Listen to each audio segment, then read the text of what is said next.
It was just after midnight on August 9th, 1976, when a young man and his companion, a young, slender, attractive female, stepped from the back of a van on a secluded dirt road in Sumter County, South Carolina. It was there, in the dark of night, underneath the pine trees, where they were both shot in the back.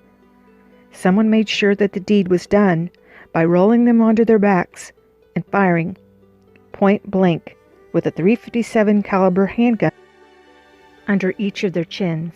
When the sun rose, a truck driver spotted their bodies lying in the grass, approximately 400 meters from a busy interstate highway.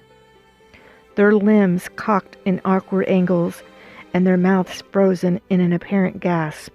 By 6:20 a.m., officers with the Sumter County Sheriff's Office were there investigating what would become their most perplexing mystery. They found no wallet or purse and no identification. The couple lay side by side in the morgue while the officials waited for grieving parents, whom they expected to come bursting through the door at any moment. However, after days without anyone coming forward, the bodies were moved to a funeral home and placed in airtight coffins with windows in the lids to allow for visual identification. A few people came looking for missing loved ones, but no one recognized their bodies. In time, they were moved to a storage building, and a year later, they were finally laid to rest on August 14, 1977.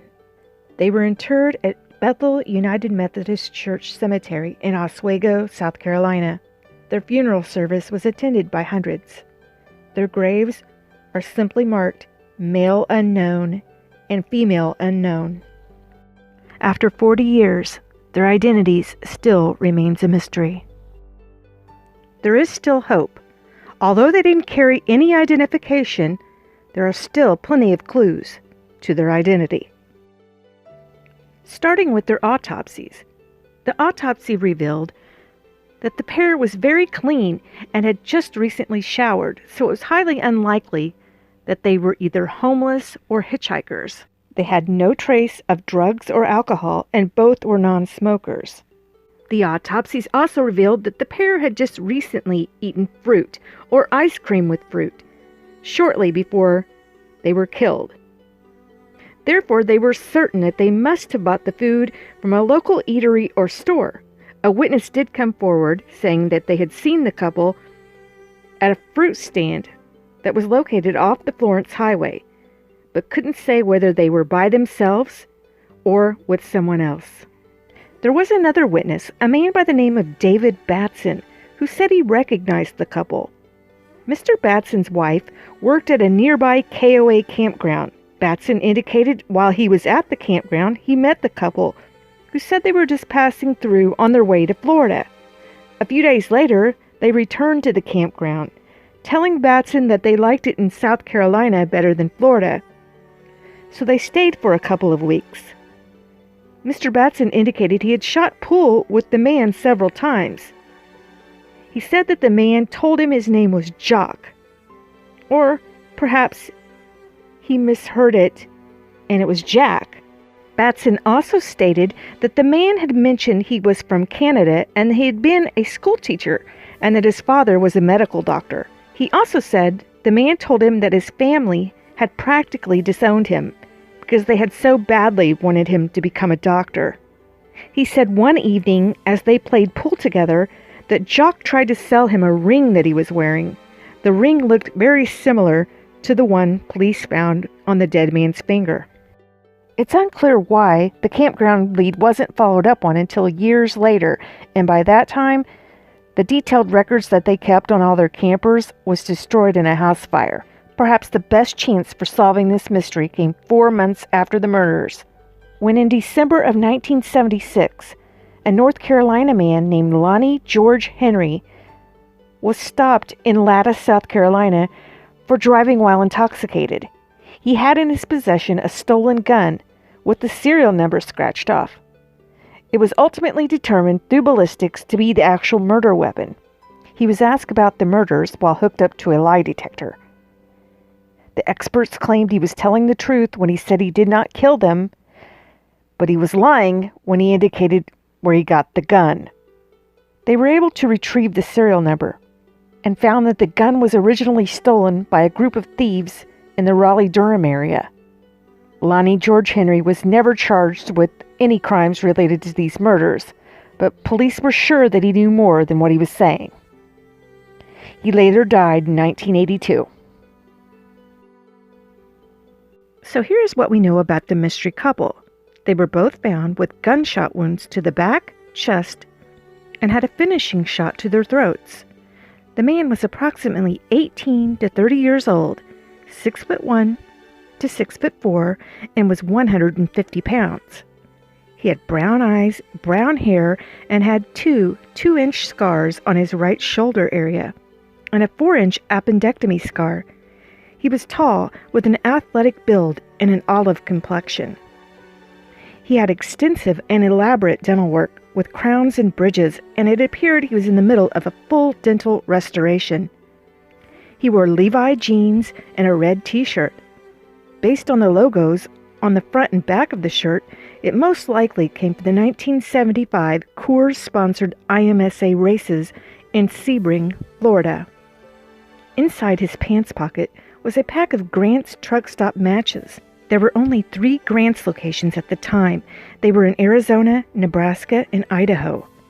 He wore a Bulova Accutron yellow gold watch and a 14-karat gold ring with a gray Lindy Star stone that had the initials JPF engraved on the inside.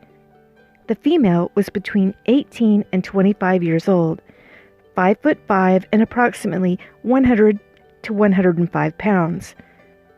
She had medium-length brown hair, blue-green to blue-gray eyes, 2 small moles on her left cheek and another on her right, a mole behind her right leg near the calf, pierced ears. She had long eyelashes and an olive complexion. She had fillings in all of her back teeth. She wore Levi's cut-off shorts, a pink halter top tied in the front with an unbleached muslin blouse, Stride Right brand wedged heel sandals with lavender, pink, and purple straps. She wore 3 silver handmade turquoise rings in a Native American or Mexican style, one with 3 stones, another oblong, and the third had a feather scroll. Theories and speculations. One popular theory suggests they might have been hitchhiking or were the victims of a carjacking. The t-shirt that the male was wearing was only sold at the Florida Sebring race in 1975. Some people have speculated that he might have had a connection to IMSA racing. In fact, the weekend the couple were murdered, there was an IMSA race at Talladega Motor Speedway. It might be possible that they attended the race and were on their way back home. Another common theory is that they were involved in drug smuggling and or organized crime of some sort. Several years after their deaths, it was discovered that drug smuggling was running rampant within the IMSA racing. Around the time of this crime, there was an enormous amount of local corruption in the small area where the bodies were found. Several prominent businessmen and politicians were implicated in at least 3 murder-for-hire schemes. These schemes implicated a local bank president and a local mayor, among others. There was another incident just a few months prior to this murder in which a police chief was murdered by another officer in suspicious circumstances in Atlanta, just a few miles from where the mystery couple were found. Some speculate the couple were in the witness protection program or were part of some covert military program. Other theories suggest that the couple were fleeing Chile or Argentina during the Dirty Wars. Investigators have checked out many leads, including trying to identify the couple through their fingerprints and using the serial number on the man's watch, in the hopes of trying to track down the jewelry store where he might have bought the piece of jewelry. Bulova made the piece in 1968, but the company destroyed its records when downsizing shortly after the watch was made. So no one knows where the watches were distributed. Dental records were published in national dental journals.